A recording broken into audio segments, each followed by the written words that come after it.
Hey guys, today I'm going to tell you how to scan documents with your iPhone.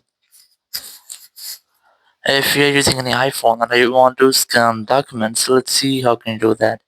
You have to simply open your Notes app in your iPhone. If you can't find your Notes app, you can directly search from here. Go for search and here you have to search for Notes app. Open your Notes app here and then tap on this create new note option. Once you have found your create new note, you just have to tap on this paperclip option. In your older iOS version, you'll find a camera icon here, or if you can't find a camera icon or you get this paperclip option, just tap on that, and here you just tap on scan documents option. Once you are on this scan document option, you just have to position your document in a view. So, for example, I'm going to scan a paper here, and once I get it in front of your camera, you just have to wait for it until it's click a photo. So we just wait for next.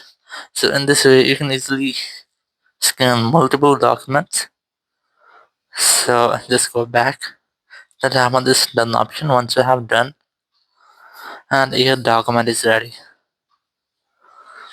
If you want to delete anyone, so you can delete that from here, or if you want to save it, just tap on the share option, or you can get different share options from here, or you can also select export, or you can get more options from here. So in this way, you can easily scan any documents with your iPhone. Thank you very much for watching the video. Until next video, bye bye.